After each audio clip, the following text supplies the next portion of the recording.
Bro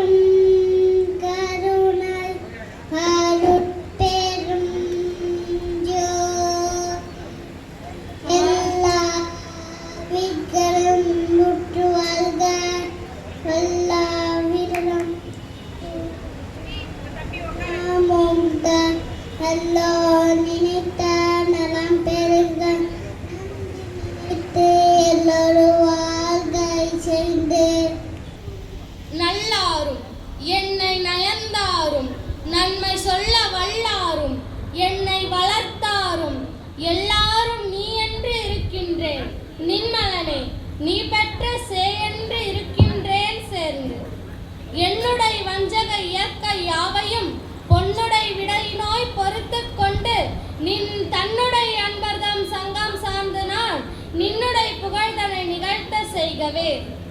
பல சன்மார்க்க அன்பர்கள் ஏறிய இந்த அற்புதமான மேடையில் எங்களுக்கும் வாய்ப்பளித்த ஆண்டவருக்கும் சன்மார்க்க சான்றோர்களுக்கும் முதலில் எங்களுடைய நன்றியையும் வணக்கத்தையும் தெரிவித்துக் கொள்கிறோம். இன்று நாங்கள் எடுத்துக்கொண்ட தலைப்பு தர்மசாலை தொடக்கமும் பெருநெறி ஒழுக்கமும். வைகாசி 11 வள்ளற் பெருமானால் தர்மசாலை தொடங்கப்பட்டது. அன்று 3 சிறப்பான விடயங்களை அருளினார் வள்ளற் பெருமான். 1 அணையா அடுப்பு, 2 ஜீவகாருண்ய ஒழுக்கம், 3 பெருநெறி ஒழுக்கம். இந்த வைகாசி 11 தான் வள்ளற் பெருமான் தர்மசாலையில் அணையா அடுப்பை ஏற்றி அனைவரின் பசியும் போக்கி அருளினார். இந்த வைகாசி 11 தான் வள்ளற் பெருமான் ஜீவகாருண்ய ஒழுக்கத்தை வாசிக்க செய்து உபதேசித்து அருளினார். இந்த வைகாசி 11 தான் வள்ளற் பெருமான் தர்மசாலையில் பெருநெறி ஒழுக்கத்தை எழுத செய்து அருளினார். இன்றும் தர்மசாலையில் பெருநெறி ஒழுக்கம் எழுதி இருப்பதை காணலாம். சென்ற விழாவில் ஜீவகாருண்ய ஒழுக்கம் பற்றியும் அணையா அடுப்பு பற்றியும் பார்த்தோம். இப்பொழுது பெருநெறி ஒழுக்கம் பற்றி காண்போம். மரணமில்லா பெருவாழ்விற்கு மகத்தான 4 ஒழுக்கங்களை சன்மார்க்க மெய்நெறி ஒழுக்கங்களாக உபதேசித்து 29 தகவல்களை அருளினார் வள்ளற் பெருமான். கண்டதெல்லாம் அனித்தியமே, கேட்டதெல்லாம் பழுதே, கற்றதெல்லாம் பொய்யே, நீ கழிப்பதெல்லாம் வீணே, உண்டதெல்லாம் மலமே, உட்கொண்டதெல்லாம் குறையே, உலகியலீர் இதுவரையும் உண்மை அறிந்திலீரே, விண்டதனால் என் இனி நீர் சமரச சன்மார்க்க மெய்நெறியை கடைபிடித்து மெய்ப்பொருள் நன்கு உணர்ந்து எந்தகு சிற்றம் வளர்த்தே எந்த அருள் அடைமி இரவாத வரம் பெறலாம் இன்பமுறலாமே என்று சன்மார்க்க மெய்நெறி ஒழுக்கத்தை கடைபிடித்து மெய்ப்பொருளை உணர்ந்தால் இறைவனின் அருள் இரவா வரத்தை தரும் என்பது பெருமானாரின் சத்திய வார்த்தைகள். சன்மார்க்க மெய்நெறி ஒழுக்கங்கள் இந்திரிய ஒழுக்கம், கரண ஒழுக்கம், ஜீவ ஒழுக்கம், ஆன்ம ஒழுக்கம் என 4 ஒழுக்கங்கள் ஆகும். முதலில் இந்திரிய ஒழுக்கத்தை காண்போம். இந்திரிய ஒழுக்கத்தில் ஞானேந்திரிய ஒழுக்கம், கர்மேந்திரிய ஒழுக்கம் என 2 உண்டு. ஞானேந்திரிய ஒழுக்கத்தில் முதல் ஒழுக்கம் செவிக்கான ஒழுக்கம். கொடிய சொல் செவி புகாது நாதம் முதலிய சோஸ்திரங்களை கேட்டல். கண்ணுக்கான ஒழுக்கம் குரூரமாய் பாராதிருத்தல். நாசிக்கான ஒழுக்கம் சுகந்தம் விரும்பாதிருத்தல். நாவிற்கான ஒழுக்கம் ருசி விரும்பாதிருத்தல், மித ஆகாரம் செய்தல். மெய்யிக்கான ஒழுக்கம் அழுக்காடை உடுத்தாதிருத்தல், சஞ்சரிக்கும் காலத்தில் காலில் கவசம் தரித்தல், இடைவிடாது கோஷத்தை கவசத்தால் மறைத்தல், அதுபோல் உச்சி மார்பு முதலிய அங்கங்களையும் மறைத்தல். கர்மேந்திரிய ஒழுக்கம். கர்மேந்திரிய ஒழுக்கத்தில் முதல் ஒழுக்கம் வாயுக்கான ஒழுக்கம். ஜீவ இம்சை நேரிடும் காலத்தில் எவ்வித தந்திரத்தினாலாவது தடை செய்தல், இன்சொல்லாடல், பொய் சொல்லாதிருத்தல். கையுக்கான ஒழுக்கம் நல் முயற்சியில் கொடுத்தல் எடுத்தல் ஆதி செய்தல். காலுக்கான ஒழுக்கம் பெரியோர்கள் எழுந்தருள் இருக்கும் இடத்திற்கு செல்லுதல். ஜீவ உபகார நிமித்தமாய் சாதுக்கள் வாசஸ்தலங்களிலும் திவ்ய திருப்பதிகளிலும் சஞ்சரித்தல். எருவாய்க்கான ஒழுக்கம் மலஜல உபாதைகளை அக்கிரம அதிக்கிரமின்றி கிரமத்தில் நிற்க செய்தல். கால பேதத்தாலும் உஷ்ண ஆபாசத்தாலும் தடை நேர்ந்தால் ஔஷதி வகைகளாலும் பௌதீக மூலங்களாலும் சரபேத அஸ்த ஸ்பரிச தந்திரத்தாலும் மூலங்க பிரணவ தியான சங்கற்பத்தாலும் தடை தவிர்த்து கொள்ளல். கருவாய்க்கான ஒழுக்கம் மிதபோகம் செய்தல், சுக்கிலத்தை அக்கிரம அதிக்கிரமத்தில் விடாது நிற்றல், சுக்கிலம் வெளிப்படாது நிற்றல். இப்பொழுது இந்திரிய ஒழுக்கம் பற்றி பார்த்தோம். இந்த இந்திரிய ஒழுக்கத்தில் முதல் ஒழுக்கமான செவிக்கான ஒழுக்கத்தை பற்றி தேவசேனா அவர்கள் பேசுவார்கள். ஞானேந்திரிய ஒழுக்கங்கள். முதல் ஒழுக்கம் செவிக்கான ஒழுக்கம். கொடிய சொல் செவி புகாது நாதம் முதலிய சோத்திரங்களை கேட்டல். அதற்கான கதை காண்போம். ஒருத்தர் அவருடைய நண்பரை சந்திப்பதற்கு அவர் வீட்டிற்கு சென்றார். அப்பொழுது அவருடைய நண்பர் சத்தமாக திருவருப்பா வைத்து கேட்டுக்கொண்டிருந்தார். நான் படு பாடு சிவனே, உலக நவிலும் பஞ்சுதான் படுமோ என்ற பாடல் ஒலித்து கொண்டிருந்தது. அந்த நண்பர், நீ பரவாயில்லைப்பா, சத்தமாக திருவருப்பா வைத்து கேட்டுக்கொண்டிருக்கியே, எங்க வீட்டில் எங்க வீட்டம்மா விடுற பாட்டை தான் நான் தினமும் கேட்கின்றதா இருக்கின்றது என்றார். அதற்கு அவர், உங்க வீட்டில் என்ன நடக்கிறதோ அதேதான் எங்க வீட்டில் நடக்கிறது. அது மற்றவர்களுக்கு கேட்க கூடாதுன்னு தான் நான் சத்தமாக திருவருப்பா வைத்து கேட்டுக்கொண்டிருக்கிறேன் என்றார். ஓ, உங்க வீட்டில் அதேதானா? சிரித்து கொண்டே சென்று விட்டார். சில நாட்கள் சென்றன. சில நாட்களுக்கு பிறகு அந்த நண்பர் மீண்டும் அந்த நண்பரை சந்திப்பதற்கு அவர் வீட்டிற்கு சென்றார். அப்பொழுதும் ஏகாந்தமாய் திண்ணையில் உட்கார்ந்து திருவருப்பாவை சத்தமாக வைத்திருந்தார். ஆனால் இப்பொழுது அவங்க வீட்டம்மாவே பாடினாங்க. அந்த நண்பருக்கு ஒரே ஆச்சரியம். எப்படி இது என்றார். அதற்கு அவர், சண்டை வரும்போதெல்லாம் நான் திருவருப்பாவை சத்தமாக கேட்க ஆரம்பித்தால அவளை கேட்டு கேட்டு அவள் மாறிட்டா. எந்நேரமும் திருவருப்பாதான் கேட்டுக்கிட்டே வேலை செய்கிறா. என்னிடம் பேசுவது மிக குறைவாகதான். அந்த நண்பர் வியந்து போனார். நம் நல்ல சொற்களை கேட்டால் நம் நல்லவர்களாய் மாறுவோம். கொடிய சொற்களை தொடர்ந்து கேட்டால் நம் உள்ளம் கொடுமையாய் மாறும். இது இயல்பு. நம் நல்ல சொற்களை கேட்டு பழகுவோம். நன்றி. அருட்பெரும் ஜோதி. தேவசேனா அவர்கள் மிக சிறப்பாக. இப்பொழுது கார்னிஷ் மற்றும் நித்தீஷ் அவர்கள் கண்ணுக்கான ஒழுக்கத்தை பற்றி பேசுவார்கள். வணக்கம். அருட்பெருஞ்சோதி அருட்பெருஞ்சோதி தனிப்பெரும் கருணை அருட்பெருஞ்சோதி. ஞானேந்திரிய ஒழுக்கங்கள். இரண்டாவது ஒழுக்கம் கண்ணீர்கான ஒழுக்கம். குரூரமாய் பாராதிருத்தல். அதற்கான கதையை பார்ப்போம். குரங்கு உயிர் பெற்று வந்த கதை. சாது ஒருவர் தனியாக குடிலமைத்து வாழ்ந்து வந்தார். அவர் அந்த வழியாக போகின்றவர்களை அழைத்து உணவளிப்பார். ஒரு நாள் ஒரு துறவி சீடர்களுடன் அந்த பக்கமாக சேர்ந்தார். அப்பொழுது அந்த சாது அவர்களை வணங்கி பசியாறி விட்டு செல்லும்படி கூறினார். அவரின் அழைப்பை ஏற்று அந்த துறவி சீடர்களுடன் சாப்பிட சென்றார். அவர்கள் சாப்பிட்டு விட்டு அந்த சாதுவின் செயல்பாடுகளை கவனித்தார்கள்.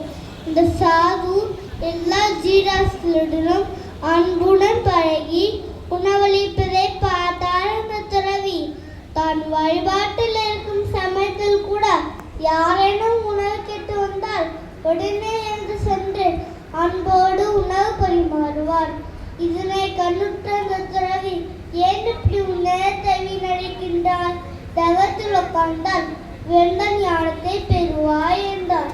ஞானத்தை பெற்றால் என்னவாகும் என்றார் சாது. பண்ட பாசங்களிலிருந்து விடுதலை பெற்று பேராற்றல் பெறுவாய் என்றார் துறவி. அப்படியா என்று கேட்டுவிட்டு அந்த சாது தொடர்ந்து தீவகாரம் பணி செய்து கொண்டிறார். அப்பொழுது அந்த துறவி தன்னுடைய ஆற்றலை அவரும் காட்ட வேண்டும். அப்பொழுதுதான் அது புரியும் என்று எண்ணினார். இந்த இடம் எனக்கு பிடித்து விட்டது. நான் தவம் செய்யலாம் என்று இருக்கின்றேன். தவத்தில் உட்கார்ந்தால் 48 நாட்கள் எழுந்திருக்க மாட்டேன். இது நல்லதையா என்று கூறிவிட்டு அவர் தவத்தில் உட்கார ஏற்பாடுகள் செய்தார் என்று சாது அந்த துறவி தன்னுடைய ஆட்களிடம் காட்ட வேண்டும். அப்போதுதான் புரியும் என்று எண்ணினார். அவர் சாதுடன் சென்று சொன்னார், இந்த இடம் எனக்கு பிடித்து விட்டது.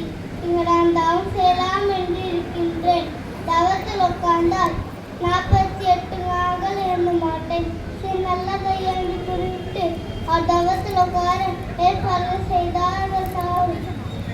அவர் தவத்தில் இந்த சமயம் தினமும் உணவு ஒன்று தவம் செய்த துறவியின் மீது தவறுதலாக தாவி உட்கார்ந்து கீழே குதித்தது. தன்னுடைய தவம் பழக்கப்பட்டதால் கோபமுடன் அந்த துறவி அந்த குரங்கை கோபமாக பார்த்தார். இந்த பார்வையால் அந்த குரங்கு இறந்து கீழே விழுந்தது. இதனை கண்ட துறவியின் சீடர்கள் பெருமிதம் கொண்டு அந்த சாடியில் சென்று விடயத்தை கூறினார்கள். பதறி போன அந்த சாது அந்த இடத்தை நோக்கி விரைந்து சென்றார். கண்களில் நீர் தகும்ப கருணை இல்லத்துடன் அந்த குரங்கை கருத்துள் தூக்கி தயவாய் பார்த்தார்.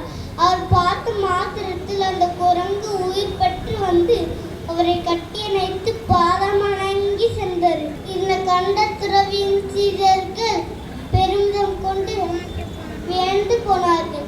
எந்த சாதனம் செய்யாத உங்களால் எப்படி இதை செய்ய முடிந்தது என்று கேட்டார் அந்த துறவி. இதற்கு அந்த சாது சொன்னார், எல்லா சாதனங்களும் தயவையும் அன்பையும் பெற்றுக்கொள்ளவே. நீங்கள் எது ஒன்றை உயர்வாக பின்பற்றினாலும் அதில் கருணை இல்லை என்றால் அது வீணானது. கருணையையும் அன்பையும் ஒழுக்கத்தையும் பெறவே சாதனங்கள். எதற்காகவும் கருணையை விட்டு கொடுக்க கூடாது.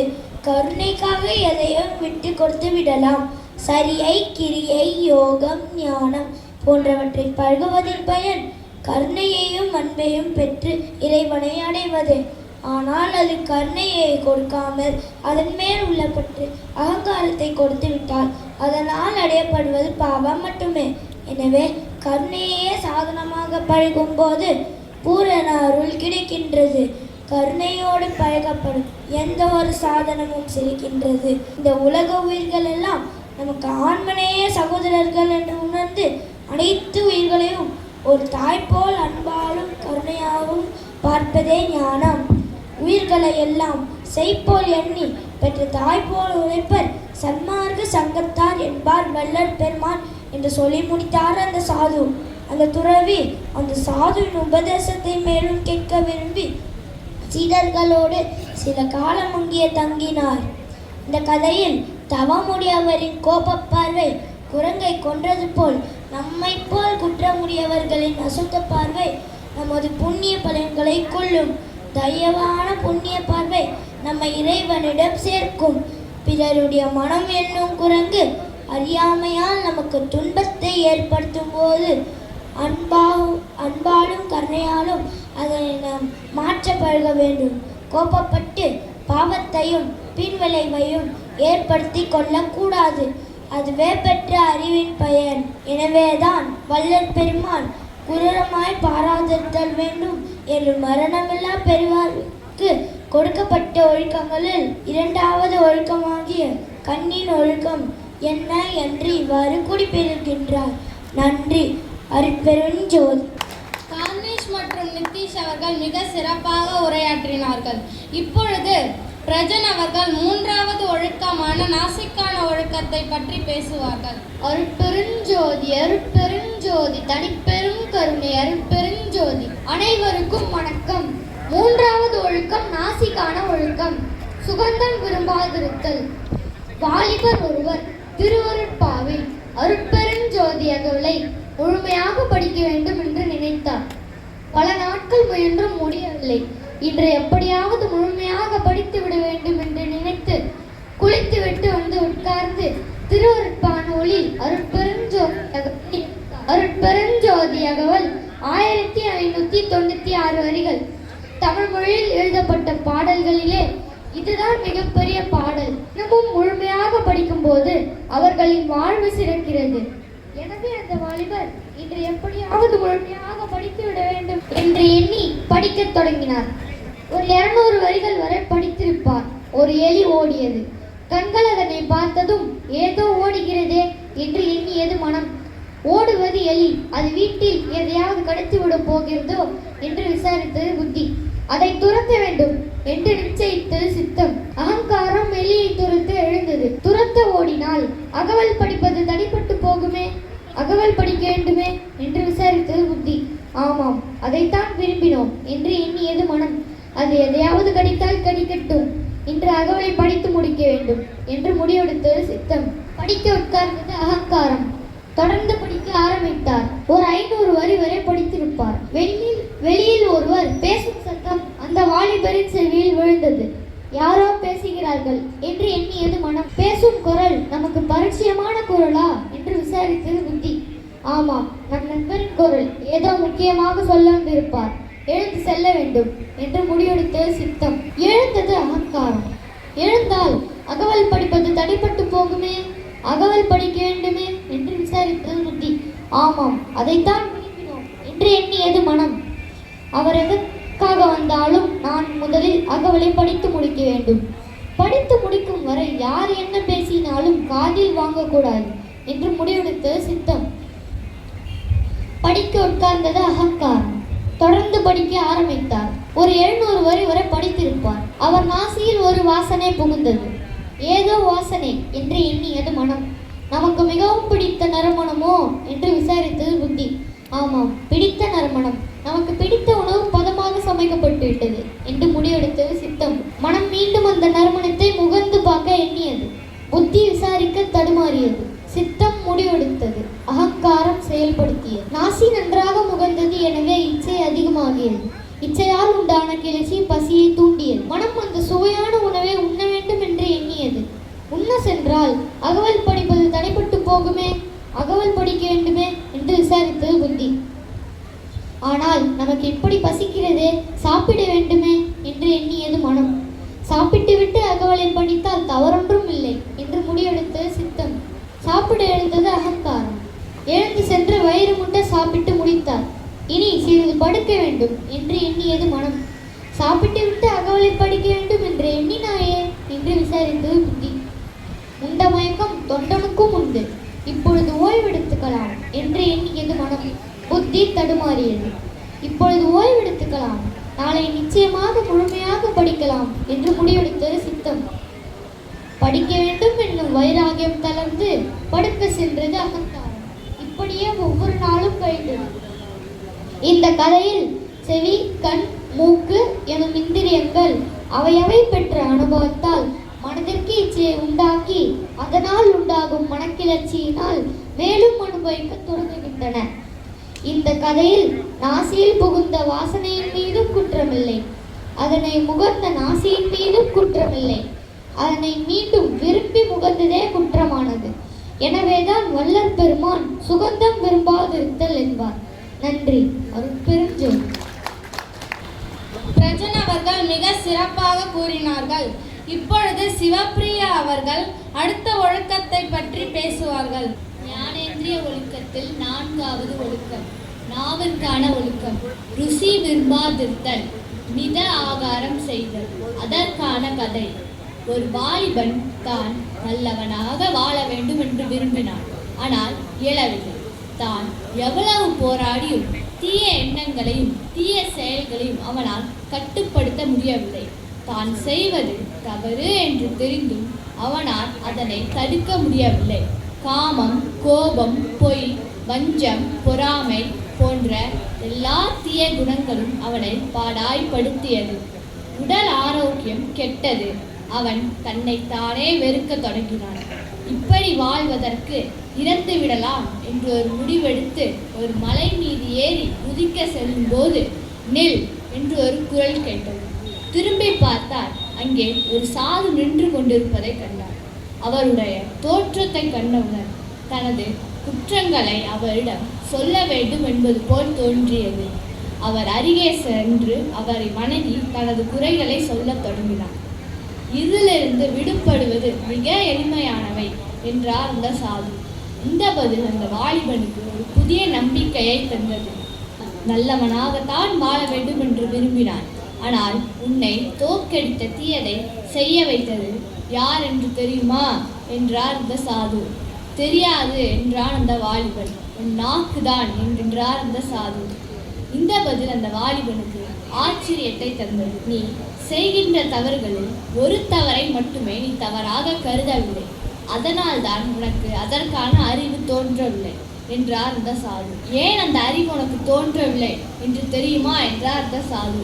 தெரியாது என்றார் அந்த வாலிபன். நீ செய்கின்ற தவறுகளில் ஒரு தவறை மட்டுமே நீ தவறாக கருதவில்லை, அதனால் தான் உனக்கு அதற்கான அறிவு தோன்றவில்லை என்றார் அந்த சாது.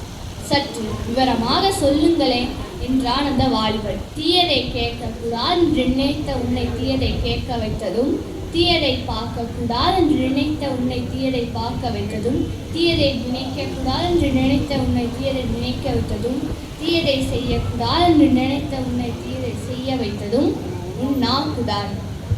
எது உணவு என்று தெரியாமல் உண்ணக்கூடாதவைகளை உண்டாய்.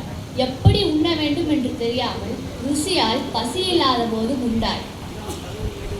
நீ சாப்பிடும் உணவும் சாப்பிடும் முறையுமே உனது குணத்தையும் உடல் ஆரோக்கியத்தையும் தீர்மானிக்கும். இத்தனை நாள் நீ உன் நாக்கு ருசி அடக்காமல் மற்ற குறிப்புலன்களையும் உன் மனத்தையும் அடக்க பார்த்தாய். அனைத்திலும் தோற்றாய். எனவே சாத்விகமான உணவை மட்டுமே உண்ண வேண்டும். பசித்தால் மட்டுமே உண்ண வேண்டும். ருசிக்காக உண்ணக்கூடாது. அந்த உணவும் அளவோடு இருக்க வேண்டும் என்றார் அந்த சாது. அந்த வாலிபனுக்கு தான் செய்த தவறு புரிந்தது. அதனை திருத்திக் கொண்டு பழக ஆரம்பித்தான். நலம் பெற்றான். எனவே நாமும் ருசி விரும்பாதிருத்தல் மற்றும் மித ஆகாரம் செய்தல் என்ற ஒழுக்கத்தை கடைபிடிப்போம். நன்றி. அருட்பெருஞ்சோதி. சிவப்பிரியா அவர்கள் மிக சிறப்பாக பேசினார்கள். இப்பொழுது தமிழினியன் அவர்கள் மெய்க்கான ஒழுக்கத்தை பற்றி பேசுவார்கள். அருட்பெருஞ்சோதி அருட்பெருஞ்சோதி தனி பெருங்கருணை அருட்பெருஞ்சோதி. ஞானேந்திரிய ஒழுக்கத்தின் 5வது ஒழுக்கமான மெய்க்கான ஒழுக்கம். அசுத்த ஸ்வரிசம் இல்லாமல் தயாவண்ணமாய் ஸ்வரிசித்தல். அதற்கான கதையை காண்போம். ஒரு அழகிய மாலை நேரம். 2 நண்பர்கள் ஒரு ஆற்றின் அருகில் அமர்ந்திருந்தனர். அருள் மிகுந்த சோகமாய் இருந்தான். அருளின் நண்பன், ஏன் நண்பா, நீ சில நாளாக மிகுந்த சோகமாயிருக்கிறாய் என்று கேட்டான். அதற்கு அருள், எனக்கு மிகுந்த பயம், மன அழுத்தம் இருக்கிறது என்றான். அப்படியானால் நீ என்னுடன் வா நண்பா, நான் உன்னை ஒரு சாதுவிடம் அழைத்து செல்கிறேன் என்றான் அருளின் நண்பன். இருவரும் அந்த சாதுவின் வீட்டிற்கு சென்றனர். அந்த சாது ஒரு சிறிய ஓலை குடிசையில் வாழ்ந்து வந்தார். அந்த சாது தியானத்தில் இருந்தாராம். அருளின் நண்பன் சென்று சாமி சுவாமி என்று அழைத்தான். அந்த சாது தியானத்தில் இருந்து எழுந்தார். உடனே அருள், சுவாமி, நீங்கள் தான் என்னை காப்பாற்ற வேண்டும் என்றான். அந்த சாது, என்ன பிரச்சனை என்று கேட்டார். எனக்கு மிகுந்த பயம், மன அழுத்தம் இருக்கிறது என்றான் அருள். அப்படியானால் நீ தியானம் செய் என்றார் அந்த சாது. அது என்னால் முடியாது சுவாமி, ஏனென்றால் என் மனம் அலைப்பாய்ந்து கொண்டே இருக்கும் என்றான் அருள். அப்படியானால் நீ அடுத்தவர்களுக்கு உதவி செய் என்றார் அந்த சாது. அதுவும் என்னால் முடியாது சுவாமி என்றான் அருள். அந்த சாது ஒரு காகிதத்தை அருளிடம் கொடுத்தார். அருள் அதை பிரிக்க என்றான். இங்கே பிரிக்காதே, உன் வீட்டிற்கு சென்று உன் பெற்றோர்களுக்கு உதவி செய்துவிட்டு அவர்கள் காலை பிடித்துவிட்டு அவர்கள் மடியில் படித்து இதை பிரித்து பார் என்றார் அந்த சாது. அருளும் அப்படியே செய்தான். அந்த காகிதத்தில் அன்பானவர்களின் சில நிமிட ஸ்வரிசம் மிகுந்த பயம், மன அழுத்தத்தை போக்கும் என்று எழுதியிருந்தது. இன்னும் சிலவும் எழுதியிருந்தது. அது என்னவென்றால், குழந்தைகளிடம் நேரம் செலவிடு, மன அழுத்தத்துடன் இருக்கும் நபர்களுக்கு தோள் தட்டி கொடு என்று எழுதியிருந்தது. நன்றி, வணக்கம். தமிழினியன் மிக சிறப்பாக பேசினார்கள். இப்பொழுது காவ்யா பிரித்தியங்கா அக்கா அவர்கள் ஞானேந்திரிய ஒழுக்கம் பற்றி பேசுவார்கள். அருட்பெரும் ஜோதி அருட்பெரும் ஜோதி தனிப்பெரும் கருணை அருட்பெரும் ஜோதி. ஒரு வாலிபன் ஒரு சாதுவிடம் சென்று மனதை நான் என் வசப்படுத்த வேண்டும் என்பதற்காக தியானம் செய்ய முயற்சிக்கின்றேன். ஆனால் என்னால் தொடர்ந்து தியானத்தில் உட்கார முடியவில்லை. மனம் அலைப்பாய்ந்து கொண்டே இருக்கின்றது. நான் என்ன செய்வது என்று கேட்டான். அதற்கு அந்த சாது, முதலில் நீ உன்னுடைய பொறிப்புலன்களை நல்ல ஒழுக்கத்தில் பழக வேண்டும். அதன் பிறகே நீ உன் மனதை உன் வசப்படுத்த முடியும் என்றார். அதற்கு அந்த வாலிபன், மனமே பொறிப்புலன்களின் இயக்கத்திற்கு காரணமாக இருக்கின்றது. எனவே நாம் மனதை அடக்க வேண்டுமே தவிர அதனால் செயல்படும் பொறிப்புலன்களை அடக்க வேண்டியதில்லையே. மனம் அடங்கினால் எல்லாம் அடங்கிவிடும் அல்லவா என்று கேட்டான். ஆமாம், நீ சொல்வது உண்மைதான். மனம் அடங்கினால் எல்லாம் அடங்கிவிடும். ஆனால் மனதை அடக்க வேண்டுமானால் பொறிப்புலன்களின் அடக்கம் அவசியமாகிறது. பொறிப்புலன்களை அடக்காத போது மனதை அடக்க எடுக்கும் அனைத்து முயற்சிகளும் வீணாகும் என்றார். அது எவ்வாறு? சற்று புரியும்படி விளக்கமாக கூறுங்களேன் என்று கேட்டான் அந்த வாலிபன். சற்று நேரம் யோசித்துவிட்டு 5 ஓட்டைகளுடைய ஒரு பாட்டிலை அந்த வாலிபனிடம் கொடுத்து அதில் தண்ணீர் பிடித்து வரும்படி கூறினான். அவனும் தண்ணீர் பிடிக்க எடுத்து சென்றான். அவன் தண்ணீர் பிடிக்க 5 ஓட்டைகளின் வழியாக தண்ணீர் வெளியேறிக்கொண்டே இருந்தது. அவன் வெறும் பாட்டிலை எடுத்து வந்து கொடுத்து, ஐயா, பாட்டில் ஓட்டை, தண்ணீர் நிற்க மாட்டுது என்றான். அப்படி என்றால் அந்த ஓட்டைகளை அடைத்துவிட்டு போய் தண்ணீர் பிடித்து வரும்படி கூறினார் அந்த சாது. அவனும் அவ்வாறே செய்து தண்ணீர் பிடித்து எடுத்து வந்தான். சரி, இப்பொழுது அதனை குளிர்சாதன பெட்டியில் வைத்து நன்றாக ஐஸ் கட்டியாக மாறிய பிறகு எடுத்து வா என்று கூறினார் அந்த சாது. அவனும் அவ்வாறே செய்து எடுத்து வந்தான். இப்பொழுது அந்த ஓட்டைகளை திறந்து விடு என்றார் அந்த சாது. அவனும் திறந்து விட்டான். தண்ணீர் நன்றாக உறைந்து ஐஸ் கட்டியாக மாறி இருந்ததால் அந்த ஓட்டைகளின் வழியே தண்ணீர் வெளியேறவில்லை. இப்பொழுது அந்த சாது சொன்னார், நமது மனம் என்பது அந்த தண்ணீர் போன்றது. அது கண், காது, மூக்கு, வாய், மெய் போன்ற ஓட்டைகளின் வழியே வெளியேறிக்கொண்டே இருக்கும். எனவே அந்த ஓட்டைகளை அடைப்பது போல் நாம் இந்த 5 பொறிப்புலன்களை முதலில் நல்ல ஒழுக்கத்தில் பழக வேண்டும். அதன் பிறகு குளிர்சாதன பெட்டியில் வைக்கப்பட்ட தண்ணீர் உறைந்தது போல் நமது மனம் தியானம் மற்றும் சத்விசாரத்தால் பக்குவப்படும். பாட்டிலில் உள்ள ஓட்டைகளை திறக்கப்பட்ட பின்னரும் அதனை குளிர்சாதன பெட்டியில் வைத்திருந்தால் அதில் உள்ள தண்ணீர் வெளியேறாது. அதுபோல் தியானம் மற்றும் சத்விசாரத்தால் தொடர்ந்து பண்படுத்தப்படும் மனமானது பொறிப்புலன்களால் சலனப்படாது. ஆனால் பாட்டிலில் உள்ள ஓட்டைகளை திறக்கப்பட்ட பின்னர் அதனை குளிர்சாதன பெட்டியில் வைக்காமல் வெளியே வைத்திருந்தால் அதில் உள்ள தண்ணீர் உருக ஆரம்பித்து ஓட்டைகளின் வழியே வெளியேறும்.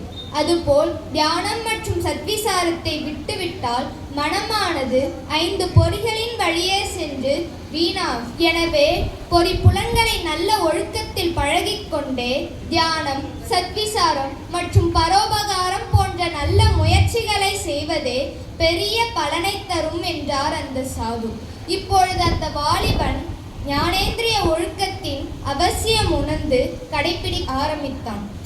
புலன்களை அடக்கம் பெற்று மனதை அடக்க கற்றான். 5 பொறி வழி போய் அலையும் இந்த பாழ் மனதை வெந்து விழப்பார்த்து விழிப்பது இனி எக்காலம் என்கிறார் பத்திரகிரியார். குதிரையின் கண்களுக்கு கடிவாளம் போடுவது போல் மனமாகிய குதிரையின் கண்களாகிய 5 பொறி புலன்களுக்கு நல்ல ஒழுக்கம் என்ற கடிவாளமிட வேண்டும். எனவே மனமானது அலையாமல் சரியான ஒரே பாதையில் செல்லும். அதனால் அதனை நெறிப்படுத்துவது மிக எளிதாகும். கண், காது, மூக்கு, வாய், மெய் என்னும் 5 பொறிகளின் வழியே ஊறு, ஓசை, ஒளி, நாற்றம், சுவை என்னும் 5 பொருட்களை மனமானது பெறுகின்றது. எனவே இந்த 5 பொருட்களும் சுத்தமானதாகவும் தரமானதாகவும் இருந்தால் அதனை பெற்றுக்கொள்ளும் மனமும் சுத்தமானதாகவும் தரமானதாகவும் மாற ஆரம்பிக்கும். அதனால்தான் மரணமில்லா பெருவாழ்விற்கு வள்ளலார் சொன்ன இந்திரிய, கரண, ஜீவ, ஆன்ம ஒழுக்கங்களில் இந்திரிய ஒழுக்கத்தை முதலில் வைக்கின்றார். அதனினும் செவி, மெய், கண், காது, மூக்கு, வாய் என்னும் பொறிப்புலன்களுக்கு உரிய ஞானேந்திரிய ஒழுக்கத்தை முதலில் வைக்கின்றார். ஞானேந்திரிய ஒழுக்கமே மனதை அடக்கும் மகத்துவம் பொருந்தியது. அருட்பெரும் ஜோதி. நன்றி.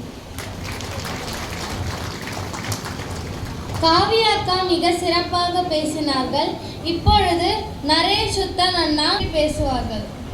அருட்பெரும் ஜோதி அருட்பெரும் ஜோதி தனிப்பெரும் கருணை அருட்பெரும் ஜோதி. 5 நண்பர்கள் ஒரு சாதுவிடம் தியானம் கற்றுக்கொள்ள சென்றனர். அந்த 5 நண்பர்களையும் ஒரு மரத்தடியில் காத்திருக்க சொன்னார் அந்த சாது. 2 மணி நேரம் கழித்து அந்த 5வரையும் அழைத்தார். அதில் ஒருவனை மட்டும் குடிலுக்கு சென்று சற்று நேரம் தியானம் செய்துவிட்டு பிறகு இங்கு வா என்று கூறிவிட்டு மற்ற 4வரையும் உட்கார வைத்து உபதேசிக்க தொடங்கினார். அந்த 4வருக்கும் அந்த சாதுவின் செயல் குழப்பத்தை ஏற்படுத்தியது. 5வரும் ஒன்றாகத்தானே வந்தோம், அவனை மட்டும் தியானம் செய் என்று கூறிவிட்டார். அவனுக்கு ஏன் உபதேசிக்கவில்லை, நமக்கு ஏன் உபதேசிக்கின்றார் என்று குழம்பினர். அதில் ஒருவன் அதற்கான காரணத்தை அந்த சாதுவிடமே கேட்டான். அதற்கான காரணத்தை அறிந்தால் மட்டுமே உங்களால் தியானத்தின் பலனை அறிந்து உணர முடியும் என்றார் அந்த சாது. அப்படி என்றால் காரணத்தை கூறுங்கள் என்றனர் 4வரும். அங்கு நீங்கள் அமர்ந்திருந்த போது உங்களுடைய கை கால்கள் என்ன செய்தன, வாய் என்ன செய்தன என்றார் குரு. கை கால்கள் ஒன்றும் செய்யவில்லை, வாய்தான் பிறரிடம் பேசிக்கொண்டிருந்தன என்றன 4வரும். வாய் என்ன பேசின என்றார் குரு. சொல்லும்படி ஒன்றும் இல்லை, சும்மாதான் பேசினோம் என்றார். நான் சொல்கிறேன், நீங்கள் அங்கு அமர்ந்திருந்த போது உங்களில் ஒருவன் அருகில் இருந்த செடிகளின் இலையை பறித்து கீழே கசக்கி கொண்டிருந்தான். உங்களில் ஒருவன் கற்களை எடுத்து எரிந்து கொண்டிருந்தான். உங்களில் ஒருவன் தேவையின்றி தனது கால்களை ஆட்டிக்கொண்டிருந்தான். உங்களில் ஒருவன் பயனற்ற சொற்களை பேசிக் கொண்டிருந்தான். உங்களில் ஒருவருக்கு கூட நீங்கள் செய்யும் செயலில் கவனமில்லை. நீங்கள் இலைகளை பறித்ததும் கற்களை எரிந்ததும் காலை ஆட்டியதும் சொற்களை உதித்ததும் உங்களை அறியாமலேயே செய்துள்ளீர்கள். அதனால்தான் நீங்கள் அனைவரும் இங்கு உட்கார வைக்கப்பட்டிருக்கிறீர்கள். உங்களோடு வந்த அவன் பயனற்ற ஒரு சொல்லையும் உதிர்க்கவில்லை, தனது கைகளை தேவையின்றி உபயோகிக்கவில்லை, தனது காலை தேவையின்றி அசைக்கவில்லை. குண ஒழுக்கமின்றி செயல் ஒழுக்கத்தை பெற முடியாது. அவனுடைய நற்செய்கை ஒழுக்கத்தின் மூலம் அவனுடைய நற்குண ஒழுக்கத்தை உணர முடிந்தது.